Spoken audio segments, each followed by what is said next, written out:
My brother was the family monster until he had a daughter. Now he's my best friend. My brother Austin was pure chaos in human form growing up. I'm talking about the kind of kid who would systematically break your toys just to watch you cry, then sprint to mom with crocodile tears claiming you did it to yourself. He had this talent for destruction that felt almost artistic in its cruelty. When I was 8, he convinced me our cat could fly if I threw her off the garage roof. When I was 10, he stole every dollar from my piggy bank to buy Pokemon cards, then told our parents I spent it on candy and was lying about the theft. He'd read my diary entries out loud at family dinners, imitating my voice while describing my crushes. Once he printed fake adoption papers and convinced me for 3 months that I wasn't really part of the family. As teenagers, his behavior evolved from childhood cruelty to genuine psychological warfare. He'd bring girlfriends over specifically to tell them embarrassing stories about me. When I got my first job at 16, Austin would show up drunk with his buddies, making scenes until management fired me. He borrowed my car constantly, returning it with mysterious dents, empty gas tanks, and once inexplicably covered in glitter. Every family gathering became damage control. Mom would spend hours briefing everyone on topics to avoid so Austin wouldn't explode. Dad started hiding his wallet because money disappeared around Austin. Our parents constantly made excuses. He's just going through a phase. Boys mature slower. He doesn't mean it, honey. But I saw the real Austin, the one who smiled when he hurt people, the one who never apologized for anything, the one who treated relationships like games where someone had to lose, and it was never going to be him. He fed off other people's pain like an emotional vampire. By college, we weren't just distant. We were strangers sharing DNA. I'd come home for holidays, exchange polite hellos, and count hours until I could leave. When friends asked about siblings, I'd say it's complicated because explaining Austin felt impossible. The distance lasted 7 years. Austin married Claire, a sweet woman I genuinely felt sorry for. When they announced she was pregnant, I remember thinking, God, help that child. I feared for that baby. How could someone who'd never shown empathy raise a human being? Then Lily was born and everything changed. I'll never forget visiting the hospital. I expected the same selfish Austin, probably complaining about sleepless nights. Instead, I found this 6'2" guy who'd never shown genuine emotion crying while holding this tiny human. She's so perfect, he whispered. Look at her fingers. She deserves everything good in this world. Something fundamentally rewired in Austin's brain that day. Within weeks, he was calling me for parenting advice. Austin, who'd never asked anyone for help, was researching child development, studying like finals. He quit drinking completely. He started therapy for his anger issues because Lily deserved a father with his life together. The first apology came via text. I was a terrible brother.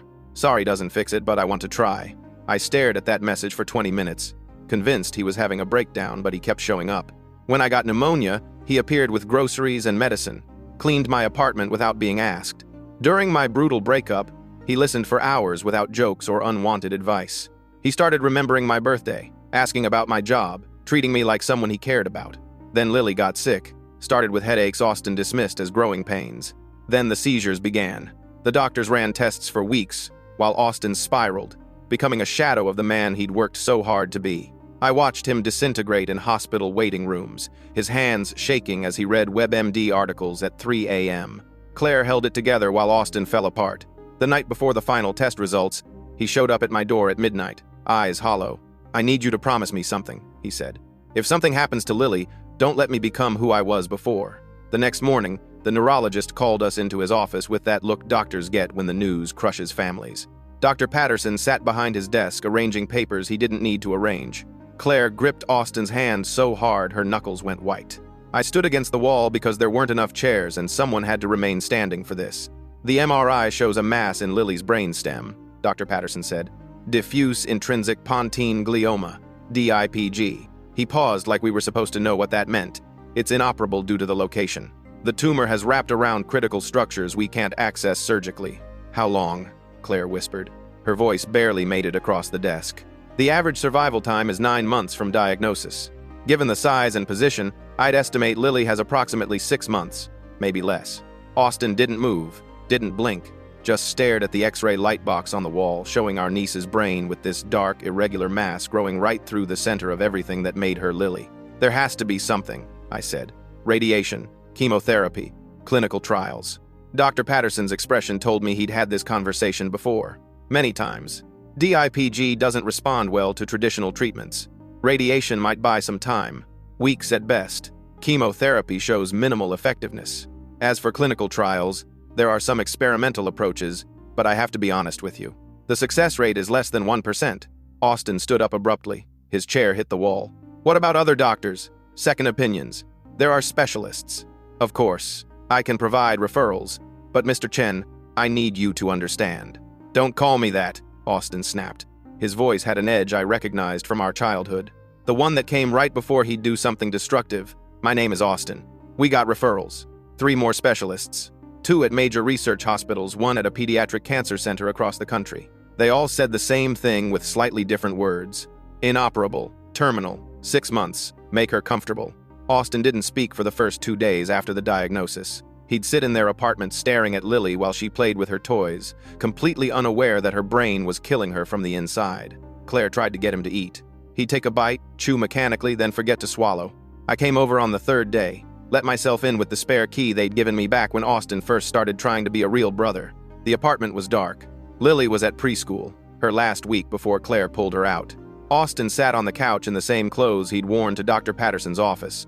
You need to shower, I said. No response. Austin. I sat down next to him. Lily needs you functional. She's dying. His voice was flat, completely empty. My daughter is dying, and there's nothing I can do about it. So you're just going to sit here. What else is there? I wanted to shake him. Wanted to yell that he didn't get to fall apart now, not when Lily needed him, not after he'd spent 3 years proving he could be better. But I recognized the look in his eyes. I'd seen it before when our childhood dog died, and Austin locked himself in the garage for a week. When his high school girlfriend broke up with him, and he put his fist through our kitchen wall. Austin didn't know how to process pain like a normal person. He only knew how to destroy things, including himself. Claire came home with Lily around noon. Lily ran to Austin, yelling, "Daddy," with that pure, uncomplicated joy kids have. Austin picked her up, held her, and I watched his face crack just slightly. A hairline fracture in whatever wall he'd built. "Daddy, you're squishing me," Lily giggled. "Sorry, baby." Austin set her down. His hands were shaking. "Why don't you go play in your room while Daddy talks to Uncle Jordan?" Lily skipped off. Claire looked at me with exhausted gratitude. "Thank you for coming," she said quietly. "How are you holding up?" "I'm not. But someone has to be." She glanced at Austin. "He hasn't moved from that spot in days. Won't eat, won't sleep, just sits there. I need to handle some things," I told her. "Can you and Lily go to your mom's for a few hours?" Claire hesitated, then nodded. Packed an overnight bag and took Lily out the door with promises of Grandma's house and cookies. The door clicked shut, and Austin finally looked at me. "Don't," he said. "Don't what?" "Whatever you're about to say. Whatever pep talk or tough love speech you've prepared, save it. I'm not here to give you a speech." I pulled out my phone, started scrolling. "I'm here to tell you that while you've been sitting in the dark feeling sorry for yourself, I've been researching.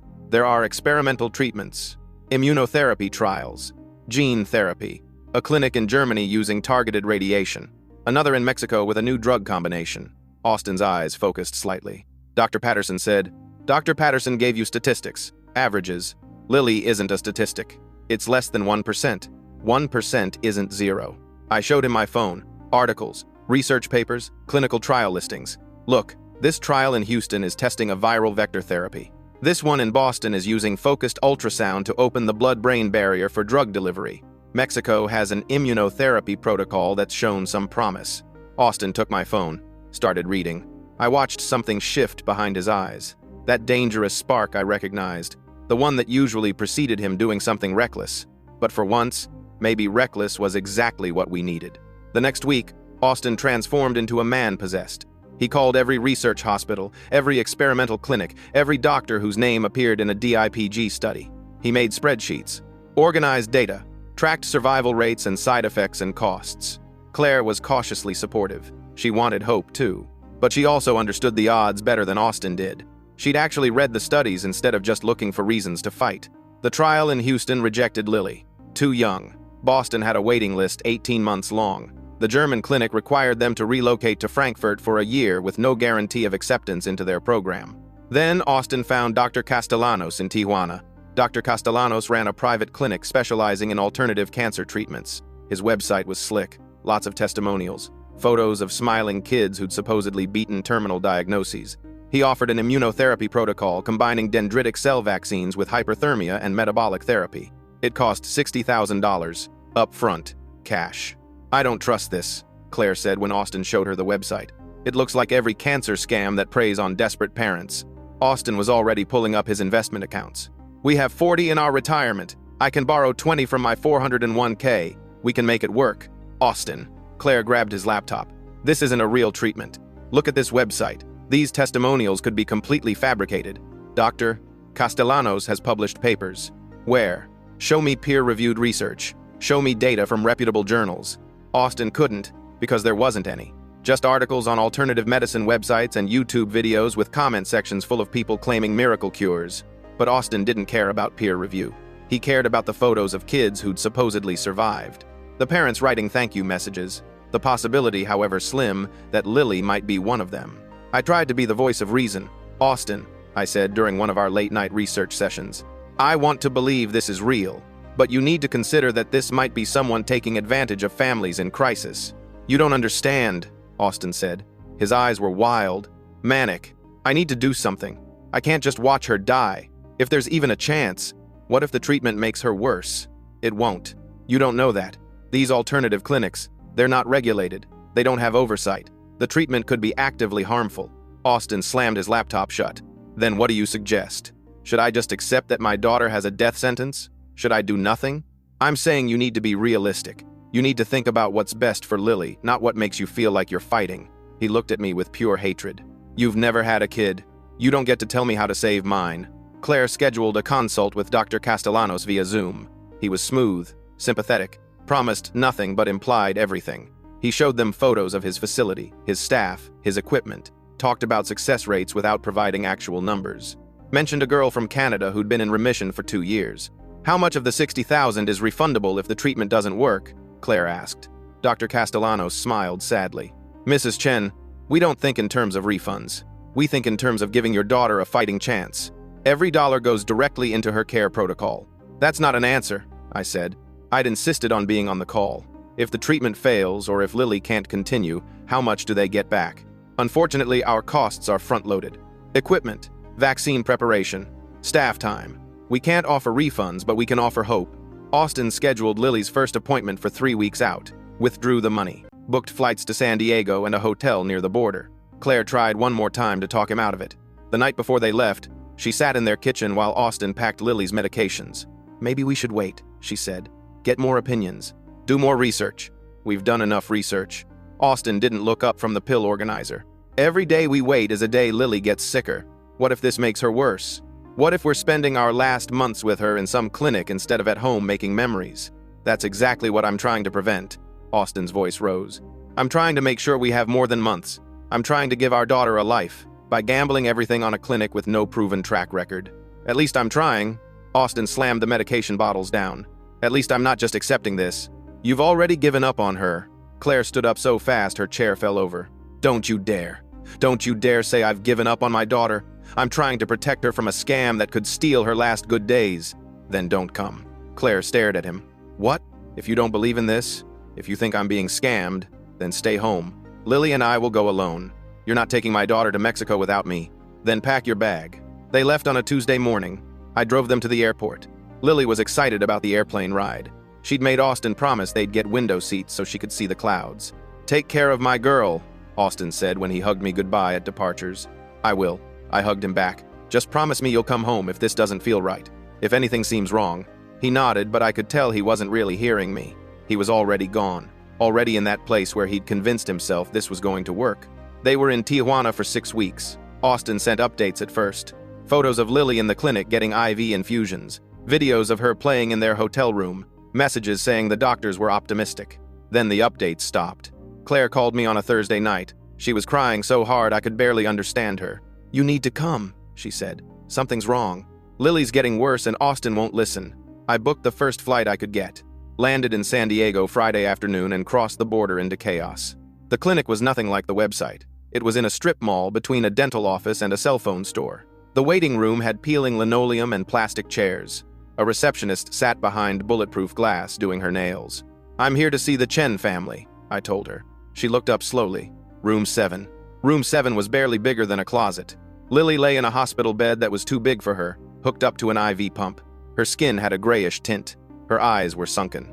She looked worse than she had 6 weeks ago. Significantly worse. Claire sat in a folding chair next to the bed. She'd lost weight. Her hair hung in greasy strings. When she saw me, she started crying again. Austin stood by the window. He didn't turn around. "What's happening?" I asked. Dr. Castellanos entered before anyone could answer. He had perfect teeth and expensive shoes and a tan that came from a booth. "Mr. Jordan." "Yes? Austin mentioned you might visit." "I'm Lily's uncle. What treatment protocol is she on?" "A customized immunotherapy regimen. We're seeing very promising cellular responses. She looks worse than she did 6 weeks ago. Sometimes patients decline before they improve. The treatment is stimulating her immune system, which can cause temporary symptoms." "What symptoms specifically?" "Fatigue, nausea, some neurological changes." "What kind of neurological changes?" Dr. Castellanos smiled his practiced smile. "Nothing outside expected parameters. The brain tumor is in a complex location. Some swelling from the immune response is normal." Lily moaned. Claire immediately stood up, checked the IV, adjusted the blanket. Lily's eyes fluttered but didn't open. "How much have you paid so far?" I asked Austin. "All of it." His voice was hollow. 60,000. "And how much of the treatment protocol is complete?" Dr. Castellanos jumped in. "We're approximately 40% through the initial phase. We'll need an additional 30,000 for phase 2, which includes targeted hyperthermia and additional vaccine doses." "You said 60,000 covered the full treatment." "That was for phase 1. Phase 2 is where we typically see the most significant improvement." "This is a scam," I said directly to Austin. "They're going to keep asking for money until you have nothing left, and Lily will still be dying." Austin finally turned around. His face was gaunt. He'd aged 10 years in 6 weeks. "Get out. Look at her, Austin. She's worse. This isn't working. It takes time." "You don't have time. Lily doesn't have time. Every day you keep her here is a day stolen from her." I said, "Get out." "Mr. Jordan, perhaps we should discuss this privately," Dr. Castellanos said. I ignored him, kept my eyes on Austin. Please let me take you both home. We'll find real doctors, real treatments." "This is real." "It's not, and you know it." "You know it, Austin. I can see it in your face." Austin's hands clenched into fists. "That familiar rage building. If you're not here to support us, then leave." Claire stood up. She looked at Austin, then at me, then at Lily. "I think Jordan's right," she said quietly. "We need to go home." Austin's head snapped toward her. "What? This isn't working. Look at our daughter. She's suffering. The treatment needs more time." "She doesn't have more time." Claire's voice broke. "Baby, please. I know you want to save her. I know you're trying. But this isn't the way. So you're giving up too?" Austin looked between us. "Both of you are giving up on her?" "We're trying to give her quality of life in the time she has left," I said. "I'm trying to give her a life. Period." Austin grabbed his jacket. "I need air." He left. Claire sank back into her chair. "I don't know what to do," she whispered. "He won't listen to reason. He's in complete denial. Can you get Lily ready to travel?" "Without Austin. We might have to." But before we could make any real plans, Lily had a seizure. The worst one yet. Her whole body went rigid, then started convulsing. The cheap hospital bed shook. Alarms beeped. Dr. Castellanos came running, called for a nurse who didn't seem to actually have any medical training. They gave Lily an injection that stopped the seizure but left her unconscious. "She needs a real hospital," I said. "We are a real facility. You're a strip mall scam. She needs a pediatric ICU." I called 911, told them we had a 6-year-old with a brain tumor having status epilepticus. The Mexican ambulance arrived in 20 minutes. They loaded Lily onto a stretcher. Claire climbed in beside her. "I'll find Austin," I told her. "Meet you at the hospital." I found him 3 blocks away, sitting on a curb outside a convenience store. He had his head in his hands. When he heard me approach, he looked up. His eyes were red. "Lily had a seizure," I said. "She's on the way to Hospital General." Austin stood up unsteadily. "Is she okay?" "I don't know." We took a cab to the hospital. Austin didn't say a word the whole drive, just stared out the window at Tijuana traffic. The hospital was overwhelmed, beds lining hallways, families waiting in every corner. A nurse eventually directed us to pediatrics, where Claire sat outside a room with her arms wrapped around herself. "They're stabilizing her," Claire said when she saw Austin. "She had another seizure in the ambulance." Austin tried to go into the room, but a doctor stopped him. Explained in broken English that Lily was sedated, her brain was swelling. They'd given her steroids and anti-seizure medication, but her condition was critical. "Did the clinic do this?" Austin asked. "Did their treatment cause this?" The doctor looked uncomfortable. "Possibly. The immune stimulation may have increased inflammation, or this could be natural progression of the tumor. Impossible to say." We stayed in that hospital for 4 days. Lily remained sedated the whole time. The Mexican doctors were kind but honest. She was dying. The treatment, if you could call it that, had likely accelerated her decline. On day 3, Austin broke. I found him in the hospital chapel. It was tiny, just 6 pews and a sad concrete altar with plastic flowers. He was on his knees, but he wasn't praying. He was just kneeling there, staring at nothing. I sat down next to him. We stayed in silence for a long time. "I killed her," Austin finally said. "My daughter is dying because of me. You were trying to save her. I was being selfish. You said it. Claire said it. The doctors said it. I didn't want to accept reality, so I dragged my daughter to a foreign country and paid some scam artist to experiment on her, and now she's dying faster than she would have if I'd just left her alone. You were desperate. I was weak." His voice cracked. "I was exactly who I always was. Selfish, destructive, hurting everyone around me. That's not true." "It is." Austin looked at me. His face was devastated. "I spent 3 years trying to be better, trying to be the man Lily deserved as a father. And the first real test, the first time being a good dad got hard, I failed. I failed her. I didn't know what to say to that, because part of it was true. Austin had made a terrible choice, had let desperation override judgment, had potentially stolen weeks or months of Lily's life chasing false hope. But he'd done it from love. Broken, misguided, desperate love, but love nonetheless. "We need to get her home," I said. "She should be in a hospital near family." Austin nodded, stood up slowly like his legs barely worked. "Yeah, okay." Getting Lily back across the border was a nightmare. Medical transport companies wanted thousands of dollars. Commercial airlines wouldn't take a sedated critical patient. Finally, a family friend who flew privately for a charter company agreed to help, waived his fees, just asked us to cover fuel. Austin, Claire, Lily, and I flew back to Seattle on a tiny 6-seater. Lily stayed sedated the whole flight. Claire held her hand. Austin stared out the window. We landed at Boeing Field around 2 a.m. An ambulance met us on the tarmac. Took Lily directly to Seattle Children's Hospital, where the pediatric oncology team was waiting. Dr. Patterson met us in the ICU. He examined Lily, reviewed the Mexican hospital records, and pulled Austin and Claire into a consultation room. I waited outside, watched through the window as Dr. Patterson talked and Claire cried, and Austin just sat there like a ghost. They came out 20 minutes later. Claire's eyes were swollen. Austin's face was blank. 2 weeks, Claire said to me, maybe less. The recommendation was hospice care. Make Lily comfortable. Let her die with dignity surrounded by family instead of in a hospital with machines and fluorescent lights. Claire wanted to take Lily home. Austin didn't argue. Didn't seem capable of arguing about anything anymore. He'd gone somewhere internal and dark, and he wasn't coming back out. We set up hospital bed in Lily and Austin's apartment. Hospice nurses came twice a day, brought morphine, showed Claire how to manage the pain medications, explained what to expect as Lily declined. Austin sat in the corner and watched, said nothing, did nothing, just watched his daughter die. I moved into their spare room. Someone had to help Claire manage everything, cook meals, handle the insurance calls, let in the parade of relatives and friends who came to say goodbye. Mom and Dad came. They tried to talk to Austin, but he barely acknowledged their presence, just sat in his corner. Old friends visited, people from Austin's therapy group, Claire's family. They'd bring food, sit with Lily, cry in the kitchen. Austin didn't cry, didn't react. He'd turned into furniture. 5 days after we got back from Mexico, I found the note. I'd gone into Austin's office to grab a charger. His laptop was open, a Word document on the screen. I wasn't trying to snoop, but the first line caught my eye. To whoever finds this, I'm sorry. My hands went cold. I read the rest. It was detailed, organized. A suicide note explaining where his life insurance documents were, how Claire should handle the accounts, what songs to play at his funeral.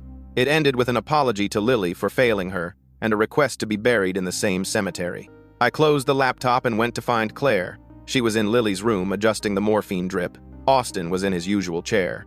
I need to talk to you, I said to Claire. Now. We went into the hallway. I showed her a photo I'd taken of the note on my phone.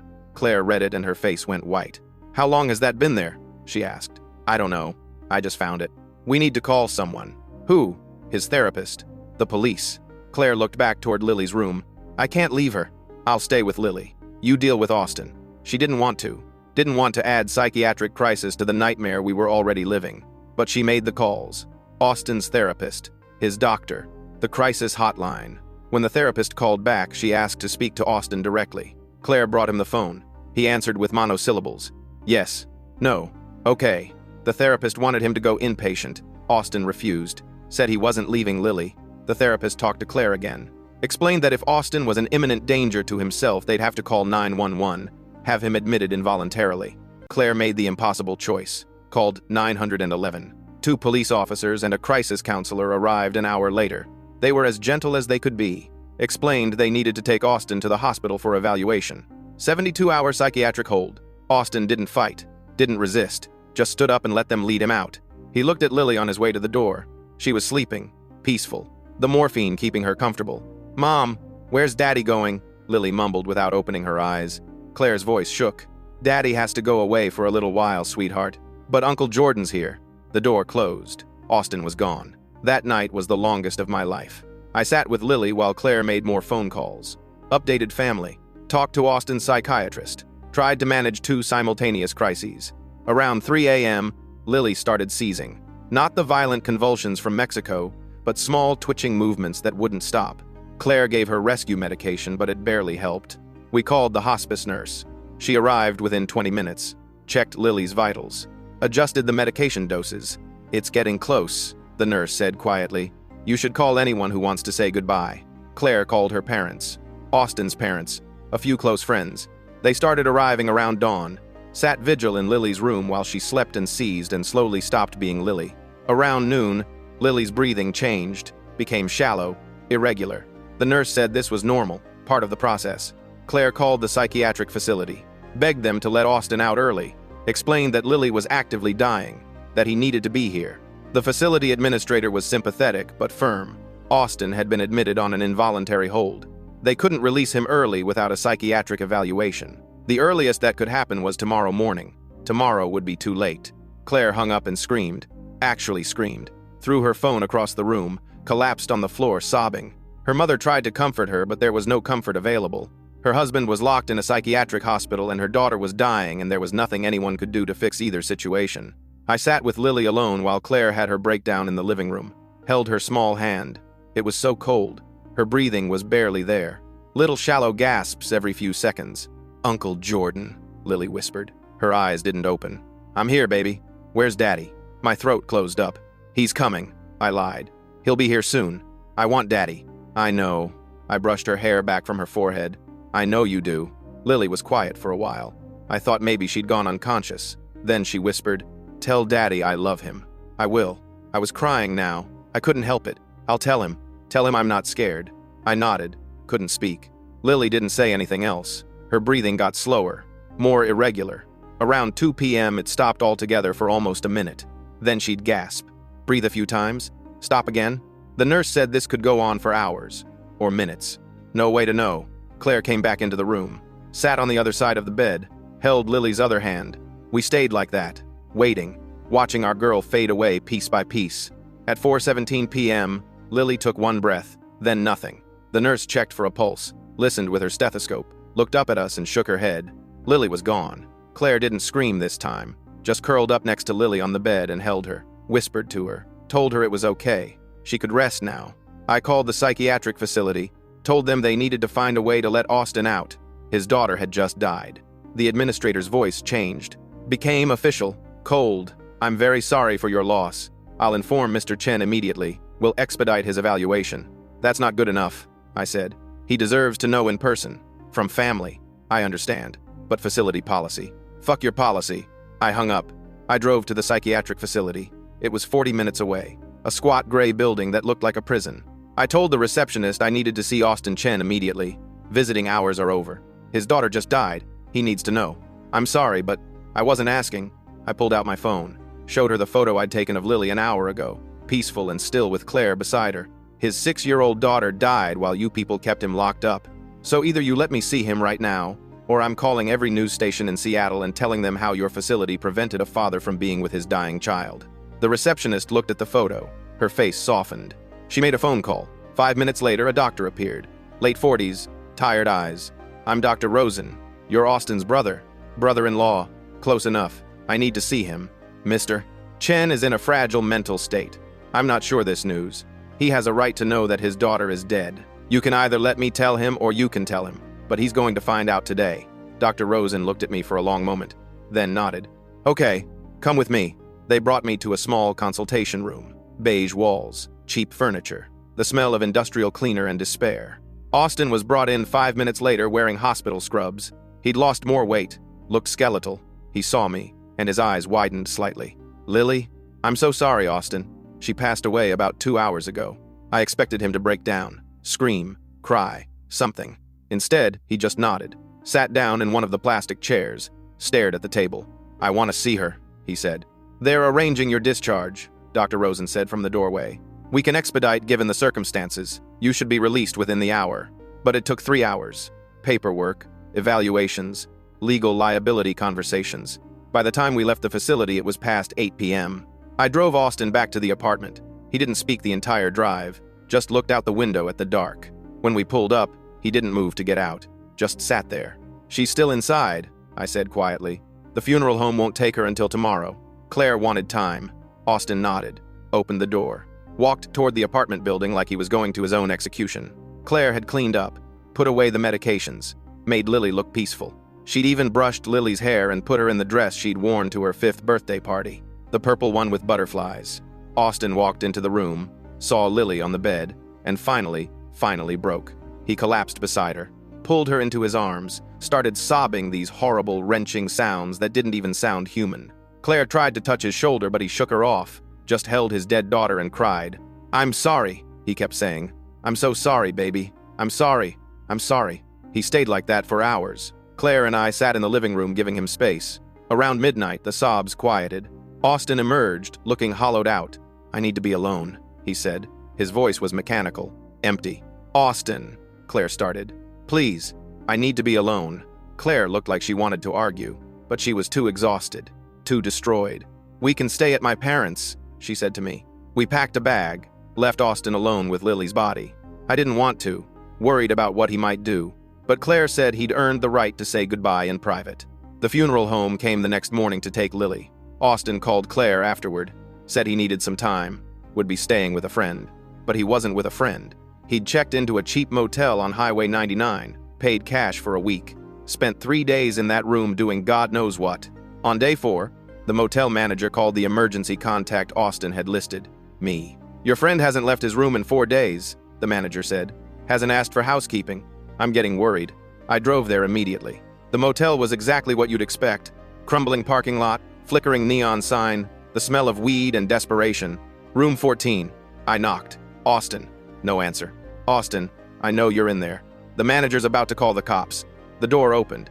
Austin stood there in boxers and a t-shirt. He looked like he hadn't slept or eaten in days. The room behind him was dark. I'm fine, he said. Tell them I'm fine.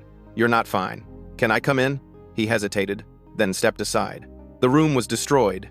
Empty liquor bottles, food containers, the bed covers tangled on the floor, and pill bottles. So many pill bottles scattered across the nightstand. My chest tightened. What are those? Sleeping pills. Austin's voice was flat. Found a doctor who'd prescribe pretty much anything if you paid enough. How many did you buy? Enough. I walked over, picked up one of the bottles. Full. I checked another. Also full. Started gathering them. Austin didn't try to stop me. Were you actually going to do it? I asked. Or were you just thinking about it? Does it matter? Yeah, it does. Austin sat on the edge of the bed, put his head in his hands. Every time I close my eyes, I see her in that motel room in Mexico. See her getting worse because of me. See her asking for me while I was locked up. I can't take it anymore, Jordan. I can't live with what I did. So what's the plan? You kill yourself and Claire has to bury both of you. Don't make this about Claire. Everything is about Claire. About Mom and Dad. About me. About everyone who's still here and still needs you. Nobody needs me. Austin looked up. His eyes were dead. I'm the same piece of shit I always was. Lily was the only thing keeping me from being that person, and now she's gone. What's the point? The point is, you don't get to take the easy way out. You don't get to escape the guilt by dying. You live with it. You wake up every day and you carry what you did and you try to be better anyway. Why? Because that's what Lily deserved. A father who kept fighting even when it was hard. Austin started crying. Not the horrible sobs from before. Just quiet tears. I failed her. I know. I sat down next to him. And you'll carry that for the rest of your life. But killing yourself doesn't fix it. Doesn't honor her memory. Just creates more pain. We sat there for a long time. Eventually, I convinced Austin to pack his stuff. Check out. Come back to my apartment until the funeral. He resisted at first. Said he didn't deserve help. But he also didn't resist that hard. Part of him still wanted to live, even if he couldn't admit it. The funeral was small. Just family and a few close friends. Claire had chosen a place that did green burials. Lily would be wrapped in a biodegradable shroud and buried under a tree. No vault, No embalming, just return to the earth. Austin didn't speak at the service. Couldn't. He'd written something, but when it came time to read it, his voice failed. Claire read it for him, about how Lily had saved him from himself, how she'd taught him what love actually meant, how her 3 years on Earth had been the best thing that ever happened to him. Everyone cried. Even people who'd never met Lily cried. We buried her on a gray April morning under a young oak tree. Claire threw in a stuffed bunny Lily had slept with every night. Austin threw in a photo of the two of them from her 3rd birthday. He was holding her up on his shoulders and they were both laughing. After everyone left, Austin stood at the grave for another hour. I waited in the car, gave him space. When he finally walked back, he looked ancient. The next few weeks were bad. Austin stayed at my apartment because Claire couldn't be around him. Every time she looked at him, she saw the choice he'd made, the treatment that had accelerated Lily's death. She wasn't ready to forgive that yet. Austin barely functioned, slept most of the day, stared at walls. He'd started seeing a therapist again, twice a week, but it wasn't helping much. I came home one evening to find him sitting in the dark, scrolling through something on his phone. When I turned on the light, I saw it was the Dr. Castellanos website. "What are you doing?" I asked. "Reading reviews." Austin's voice was toneless. Other families who went there. Most of them lost their kids too. I sat down, took his phone away. "You need to stop torturing yourself." I gave him $60,000. Watched him inject my daughter with poison. He knew it wouldn't work. He knew, and he took our money anyway. Yeah, probably. Someone should do something. Someone should stop him from destroying more families. Maybe, but that someone doesn't have to be you. Austin looked at me. Who else is going to do it? Nobody holds these people accountable. They just keep operating. Keep preying on desperate parents. I didn't have an answer for that. The next morning I woke up to an email from Austin. A PDF. I opened it. It was a complaint he'd filed with the Mexican Medical Board. Detailed documentation of everything that had happened. The treatment protocol. Lily's decline. The lack of medical oversight. He'd also contacted a journalist who specialized in medical fraud. Sent her the same information. She replied saying she wanted to investigate. Needed more families willing to talk. Austin spent the next month tracking them down. Other parents who'd taken their dying children to Dr. Castellanos found them through online support groups, Facebook pages, DIPG parent forums. He found 8 families. 7 of the children had died. 1 was still in treatment. The journalist published her investigation in July. Front page of the Seattle Times, Sunday edition. Dr. Castellanos denied everything, threatened lawsuits. But the Mexican Medical Board launched an investigation. The clinic shut down 3 months later. Dr. Castellanos disappeared. Rumor was he'd moved his operation to Central America, where oversight was even weaker. Austin took no satisfaction from it. Just moved on to the next thing. Started volunteering with a DIPG foundation, talking to newly diagnosed families, telling them his story, warning them about scams, helping them understand the odds. Claire didn't know how to feel about any of it. Part of her was proud of Austin for trying to help others. Part of her resented that he was pouring energy into strangers instead of repairing their marriage. They tried counseling. Went to 3 sessions before Claire stopped showing up, said she couldn't do it. Every time she looked at Austin, she saw the choice he'd made, couldn't get past it. In September, Claire asked Austin to move out permanently. He didn't fight it, just packed his stuff and came back to my spare room. He was weirdly calm about the whole thing, said he understood, that he deserved to lose everything. October was when things got really dark. I found Austin unresponsive in my bathroom on a Thursday morning. Empty vodka bottle, empty pill bottle. He'd swallowed 60 tablets of Tylenol with half a liter of vodka. I called 911. They arrived in 6 minutes. Paramedics got him awake. Started asking questions. Austin was belligerent. Fought them. Said he wanted to be left alone to die. They restrained him, took him to the ER, pumped his stomach, started N-acetylcysteine to prevent liver damage, admitted him to the ICU. The doctor said if I'd found him an hour later, he'd be dead. I called Claire. She came to the hospital. Sat outside his ICU room but wouldn't go in. "I don't know what to do," she said. "I can't keep doing this. He needs help. He's been getting help. He's been in therapy for months. He takes his medications. He does all the right things, and he still tries to kill himself. When does it become not my responsibility anymore?" I didn't have an answer. Austin was transferred to inpatient psychiatric care as soon as he was medically stable. Same facility as before. This time he stayed for 2 weeks. While he was there, Lily's case made national news. The journalist's follow-up story got picked up by CNN. Good Morning America did a segment on alternative cancer clinics preying on desperate families. Austin became the face of it. The father who'd lost everything trying to save his daughter from a terminal brain tumor. The interviews were brutal. He had to tell the story over and over, describe watching Lily deteriorate, admit his role in accelerating her death, but he did it. Said if his suffering could save one family from making the same mistake, it was worth it. Claire saw one of the interviews, called me afterward, asked how Austin was doing. He's drowning, I told her honestly, and I don't know how to save him. The facility released Austin in late October with a treatment plan, weekly therapy, medication management, a safety plan for suicidal ideation. He came back to my place, followed the plan exactly, went to every appointment, took every pill, participated in group therapy, and seemed to get better. He started working part-time at a bookstore, quiet job, low stress. He'd shelve books for 6 hours, then go home.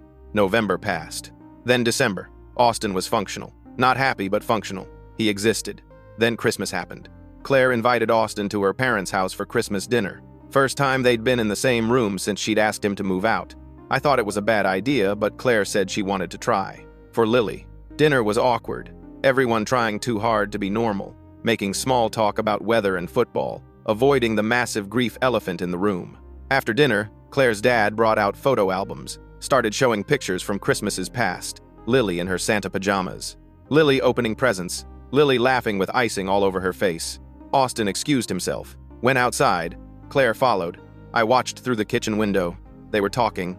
Then Claire was crying. Then Austin was crying. They stood in the December cold holding each other while snow started to fall. Claire came back inside alone 20 minutes later. Her eyes were red, but she looked different, lighter somehow. "Where's Austin?" I asked. "He went for a walk. Said he needed to clear his head." "Is he okay?" "I don't know." Claire sat down at the table, picked up her wine glass with shaking hands. We talked about everything. About Mexico, about Lily, about what happens next. I told him I didn't think I could ever forgive him for the choice he made. He said he understood, said he couldn't forgive himself either. That's not exactly progress. No, but it's honest. Claire took a sip of wine. "I'm going to file for divorce after the new year. It's the only way either of us can move forward." "Does Austin know?" He suggested it. So that was it. The marriage was over. 3 years after Lily was born and saved Austin from himself, she was gone and everything she'd built was crumbling. I tried calling Austin that night. No answer. Tried again the next morning. Nothing. By December 27th, I was worried. Drove to all his usual spots. The bookstore, the coffee shop where he'd studied DIPG treatments, the cemetery where Lily was buried. He wasn't anywhere. I filed a missing persons report on December 28th. The police weren't particularly concerned. Austin was an adult with a history of mental illness and suicide attempts. Probably just needed space, but I knew something was wrong. I spent New Year's Eve searching. Drove around Seattle checking homeless camps and bridges and anywhere someone might go to disappear. Nothing. On January 3rd, I got a text from an unknown number. Photos of Austin's car parked outside a cabin in the Cascade Mountains. The message said, "Found this while hiking. Thought you should know." I reverse searched the photo. Found the location. A rental cabin near Stevens Pass. I drove up there immediately. 3 hours through snow and ice. The cabin was isolated. No neighbors for miles. Austin's car was buried in snow in the driveway. I knocked. No answer. "Austin!" I yelled. "I know you're in there." Silence. I tried the door. Unlocked. I pushed it open and stepped into darkness. The cabin was freezing. No heat. No lights. Just gray winter light filtering through dirty windows. Austin sat in a chair facing the fireplace. There was no fire. He was wearing the same clothes from Christmas dinner. He looked like he hadn't moved in days. "I've been waiting for you," he said without turning around. "What are you doing up here?" "Thinking." "About what?" "About how everything I touch turns to poison. About how Lily would be alive if she'd had a different father. About how you'd all be better off if I just disappeared." "That's not true." "It is." Austin finally turned around. His eyes were flat. "Dead. Claire's divorcing me. My parents can't look at me. You keep having to save me from myself. I'm a burden on everyone. Lily was the only person who ever needed me, and she's gone. That's the grief talking." "No." Austin stood up. For the first time, I saw what he was holding. A gun. That's reality talking. And reality is, I killed my daughter through my own selfish desperation, and I don't deserve to keep living. My blood went cold. "Where did you get that?" "Bought it legally. Background check and everything. Turns out suicide attempts don't disqualify you if you've been released from psychiatric care." "Austin." I held up my hands. "Please put it down." "Why?" "So, you can talk me down again. So I can go back to my half-life pretending I'm recovering while I'm actually just waiting for the next time I can't take it anymore. I'm tired, Jordan. I'm so fucking tired. I know you are. Then let me go. Let me be with Lily. She wouldn't want this." Austin laughed. It was a horrible sound. "You don't know what Lily would want. She was 6 years old. She wanted her daddy to save her. And instead, I poisoned her with false hope and experimental medicine. I watched her suffer because I was too weak to accept the truth. You were human. You made a mistake out of love. A mistake that killed my daughter. He raised the gun, pointed it at his own head. Everything slowed down. I saw Austin's finger on the trigger, saw the resignation in his eyes, saw my brother about to become another casualty of Lily's death. If you pull that trigger, I said, you're not ending your pain, you're just passing it on. To Claire, to our parents, to me. Lily's death will destroy all of us because you couldn't handle your guilt. Austin's hand wavered. You think you're worthless. You think everyone would be better off without you. But you're wrong. Not because you're some great person, but because your death would break Claire. Would break Mom and Dad. Would break me. And we've all been through enough. Austin was crying now, silent tears down his hollow face. Please, I said. Please just give me the gun. Why do you keep saving me? His voice broke. Why don't you just let me go? Because you're my brother. Because despite everything you put me through when we were kids, despite all the ways you fucked up, you're still my brother. And Lily wouldn't want her daddy to give up. Don't use her against me. I'm not. I'm using her to remind you who you were trying to become.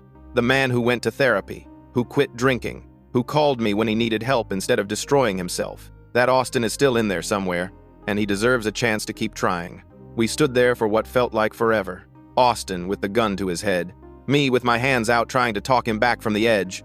Finally, his arm lowered, just slightly at first, then all the way down. I can't do this anymore, he whispered. I know, but you don't have to do it today.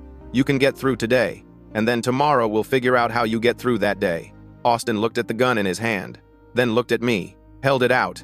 I took it carefully, unloaded it, put the bullets in my pocket, set the empty gun on the kitchen counter. Austin collapsed. Not physically, but something in him just broke. He sank to the floor and I sat down next to him and put my arm around his shoulders while he sobbed.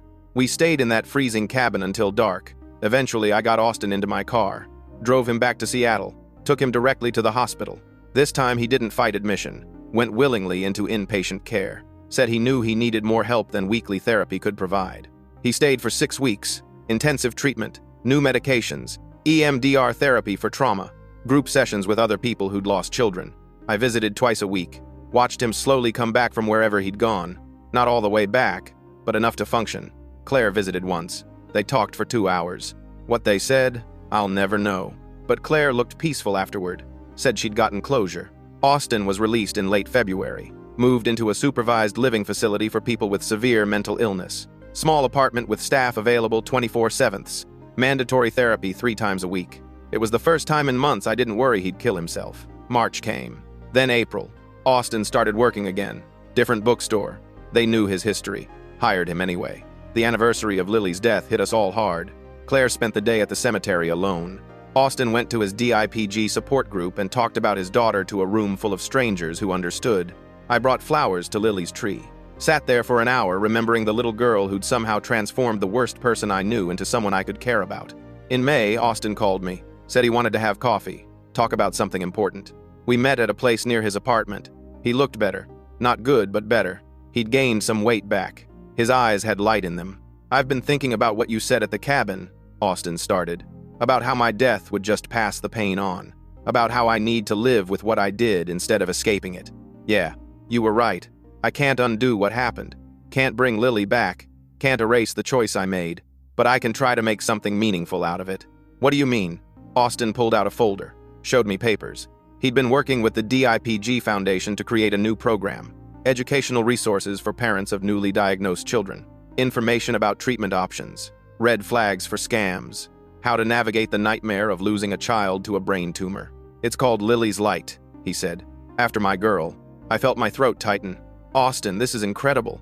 It won't bring her back. Won't fix what I did. But maybe it'll save another family from making the same mistake. The program launched in July. Austin became the director.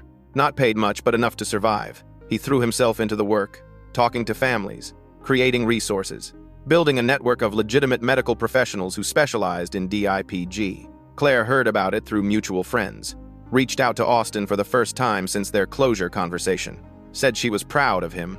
They met for coffee in August. Just coffee, not reconciliation, but acknowledgement that they'd both loved Lily and both survived her death in their own broken ways.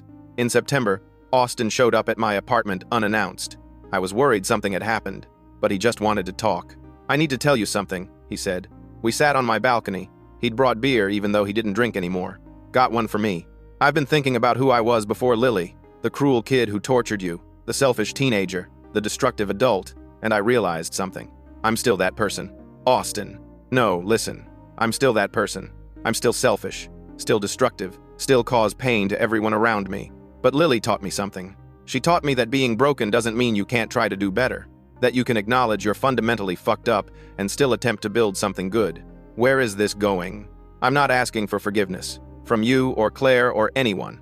I don't deserve it and I probably never will. But I want you to know that every day I wake up and choose not to give in to who I naturally am. Choose to try to be someone Lily would have been proud of, and it's because of you. Me. You didn't let me die at that cabin. You keep saving me even though I keep destroying myself. You're the only person who's ever believed I could be better, even when I didn't believe it. I didn't know what to say to that. So thank you, Austin said, for not giving up on me, for being the brother I never deserved. We sat there drinking beer in silence while the sun set. It wasn't forgiveness. It wasn't reconciliation, but it was something. A recognition that we'd both survived and were still trying. The years that followed weren't easy. Austin had setbacks. Dark periods where he'd disappear for days. Times when I'd get calls from his facility saying he'd missed therapy or stopped taking medications. But he always came back, always kept trying. Lily's light grew. Started as a small program with a few PDFs and a hotline. Became a full organization. Support groups, family retreats, funded research into DIPG treatments. Austin never took credit. Said it was Lily's legacy, not his. Claire eventually remarried. A kind man who worked in renewable energy. They had a daughter in their 3rd year together, named her Grace. Austin sent a gift when he heard, a silver bracelet engraved with Lily's name and Grace's name intertwined. Claire called him crying, said it was beautiful. My own life moved forward. Got promoted at work, started dating someone serious. Austin was happy for me in his own quiet way. We had dinner every month, sometimes more. We'd talk about work, about life, about Lily. The conversations got easier over time, the grief less sharp. On what would have been Lily's 10th birthday, Austin and Claire and I went to the cemetery together, brought cupcakes because Lily had loved cupcakes, sat under the oak tree that had grown tall over her grave. I miss her every day, Claire said. Every single day. Me too, Austin said. She would have been proud of you, I told Austin, of what you built in her memory. Austin smiled, sad but genuine. I hope so. We sat there until the sun set. 3 people bound together by a little girl who'd lived 6 years and changed everything.